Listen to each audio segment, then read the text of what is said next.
Hello, everyone. Thank you for tuning in to another episode here at the Portcast. Today, we have a very special guest with us today.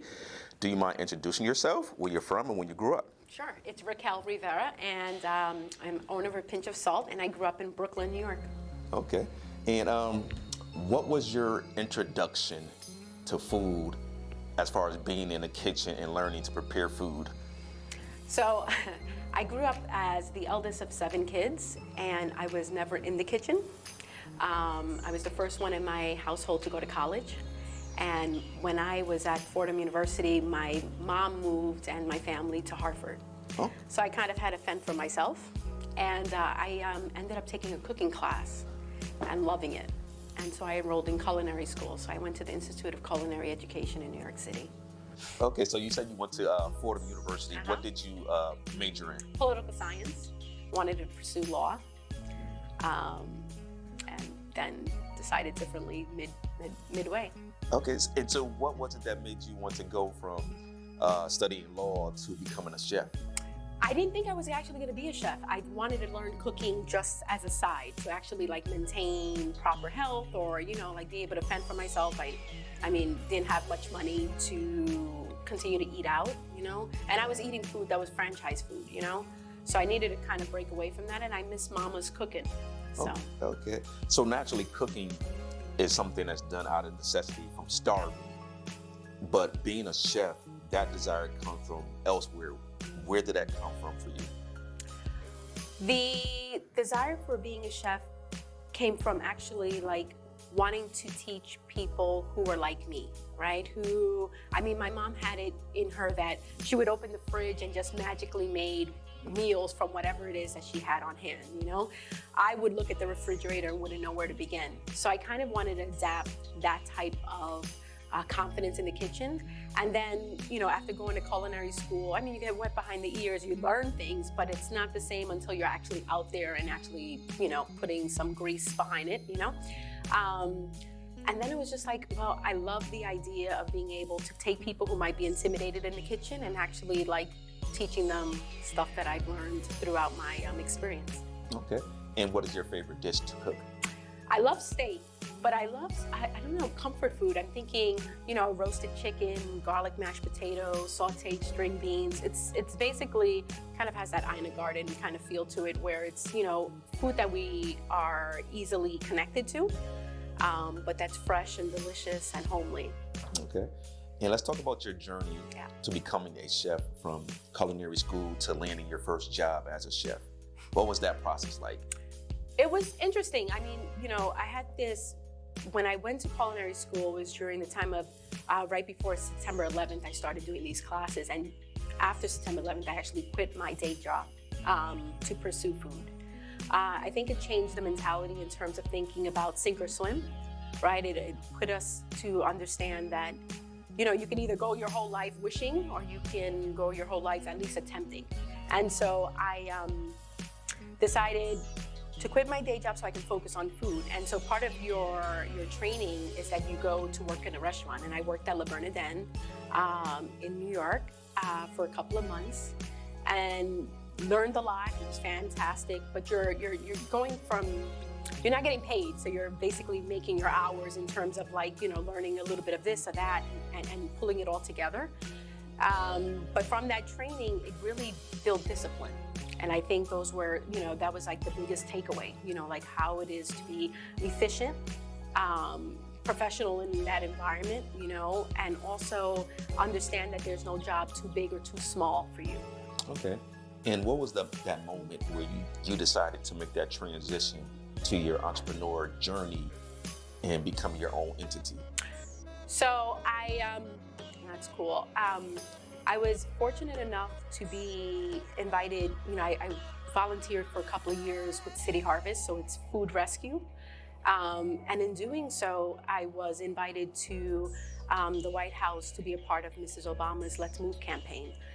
So I worked with, coming back to Harlem in the South Bronx to work with people in my community on how to eat more healthy, right? How to prepare meals while still on a budget, introducing how to prepare meals, whether it was through the microwave or toaster oven or in a conventional kitchen.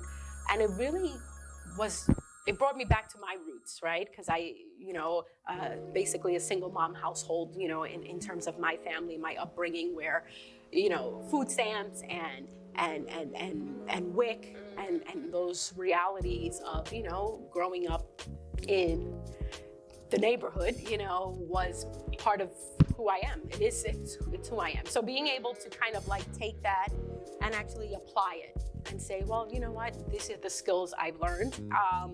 That teaching component became extremely important. And that connection between people like myself, right? Just really inspired me to keep that going. So I created a pinch of salt. It has two legs. There's the section where, I go into areas and work with team building events and companies and bigger corporations doing team building events where everyone's having a good time. And that's great. And I love that. And that's my bread and butter for a large part of it.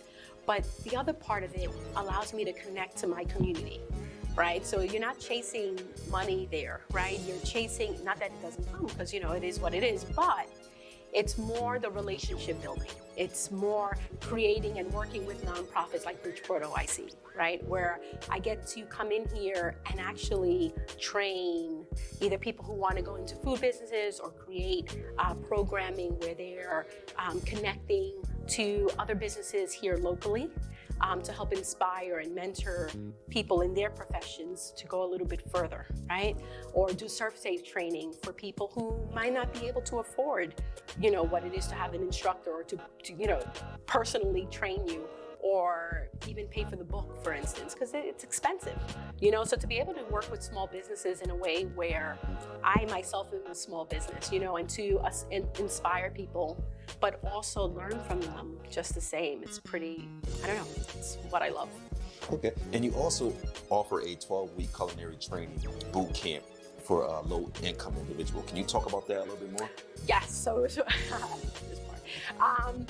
I got, so it started with I used to work at a food pantry in New York City where there was a culinary component to it, where the people who utilized the food pantry were actually able to cook with me in the kitchen. And it grew the interest there of saying, okay, well, it's great that they can cook well for their families, but how do we think about job creation, right? How do we train people not just to cook good at home and healthy, but actually look at how they can earn an income, right? So when I came here to Bridgeport, I was lucky enough to start that up and actually have some students who were so excited to be a part of such a program. And we built so many memories, and a lot of them, have went on to either private chef,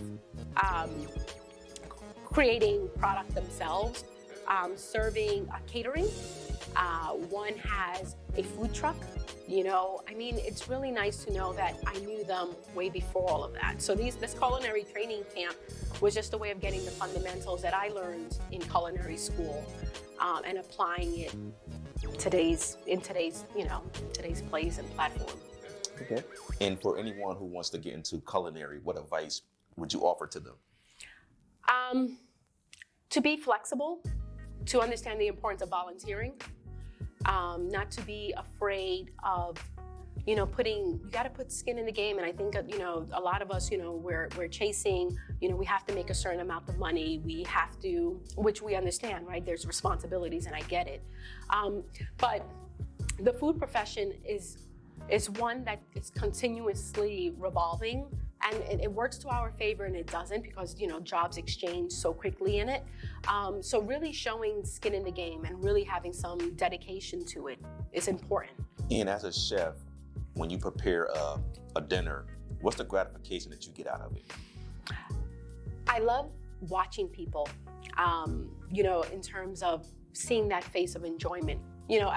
It's great to eat an enjoyable meal, but my thing is like, it's beyond the actual food, right? The food is just the bottom line, basically. It's that connection that matters. It's the ability to connect with the person, right? It's to inspire a memory that you might have said, oh my God, this is like my mom's, my grandma. This brings me back to. It's that makes it so special. So that's what I enjoy from it. Okay. And how can people follow you on social media or get in touch with you if they want to book you to perhaps do a class or book you for catering? How can they get in touch with you? Sure. So on Instagram, it's a pinch of salt cooking. My website is apinchofsalt.com. And I'm on Facebook under a long name of Raquel Rivera, A Pinch of Salt Cooking on Facebook as well. So there's plenty of ways to contact me. All right. That does it. Thank Yeah. you for taking time out your busy schedule to come here and do this platform with myself. Thank you for I having really me. appreciate it, and good luck. Thank you. All Thank you right. for having me. Thank you.